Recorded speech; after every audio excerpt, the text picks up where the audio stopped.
now know that the Soviet Union, not content with Dr. Castro's oath of fealty, not content with the destruction of Cuban independence, not content with the extension of Soviet power into the Western Hemisphere, not content with a challenge to the inter-American system and to the United Nations Charter, has decided to transform Cuba into a base for communist aggression, into a base for putting all of the Americas under the nuclear gun, and thereby to intensify the Soviet diplomacy of blackmail in every part of the world. The United States answer to what Adlai Stevenson termed Soviet blackmail in Cuba was a quarantine of all offensive weapons being shipped from Russia to that island fortress. The U.S. threw up a steel fence prepared to stop any vessel carrying materials of war. In Cuba itself, 100,000 men were put under emergency orders as they had been during past invasion scares. The waterfront in Havana and along other parts of the coast bristled with gun emplacements as the Cuban regime waited to see what their bosses in the Kremlin were to do. Cuba became the focus of world attention. Here centered the most critical threat of global war since the surrender of Germany 17 years ago.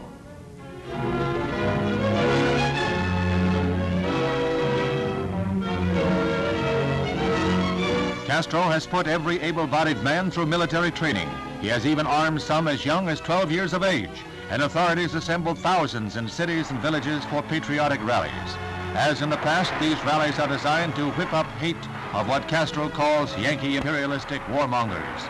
To suggestions that a UN team inspect missile sites, Castro said that they had better come ready for combat. He went on to call President Kennedy a pirate for setting up the quarantine. The United States arrived at the decision for an arms blockade after studying reconnaissance photographs made with high-powered cameras from planes flying several miles from the Cuban coast. These cameras are described as capable of spotting a golf ball on a putting green from 40,000 feet. Literally thousands of pictures can be made on each flight by these planes, and they are studied by photo interpreters who are capable of analyzing details that an untrained eye would miss. Here, for example, is a medium-range ballistic missile base that has been labeled by these specialists. Suddenly, the veil is torn from the Russian secrets.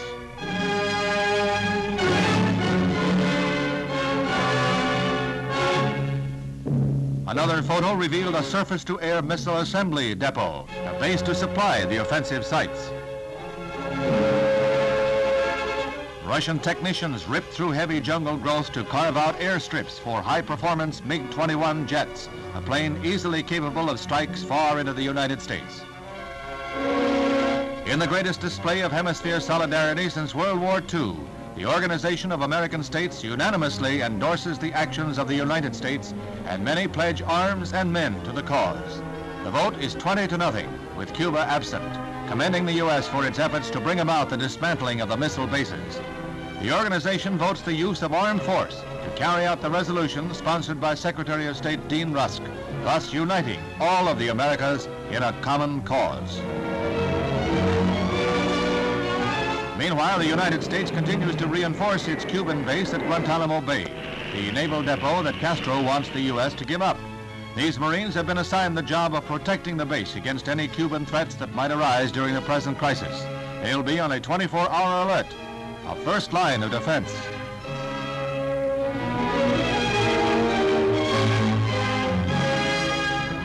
The United States went to the UN Security Council for a resolution calling for a withdrawal of all offensive weapons from Cuba. A delegation from the island heard UTANT call on both sides for a 3-week freeze, but the Secretary General was told that President Kennedy wants the missiles scrapped first. Valerian A. Zorin's boss, Khrushchev, proposed that the U.S. withdraw its vessels and he would stop shipments. President Kennedy's missile scrapping demand was his reply. The U.S. resolution was firm and strongly worded. Mr. President, I am submitting today a resolution to the Security Council designed to find a way out of this calamitous situation. This resolution calls, as an interim measure under Article 40 of the Charter, for the immediate dismantling and withdrawal from Cuba of all missile and other offensive weapons. It further authorizes and requests the Acting Secretary General to dispatch to Cuba a United Nations Observer Corps to assure and report on compliance with this resolution. Upon UN certification of compliance, it calls for the termination of the measures of quarantine against military shipments to Cuba. And in conclusion, it urgently recommends that the United States and the Soviet Union confer promptly on measures to remove the existing threat to the security of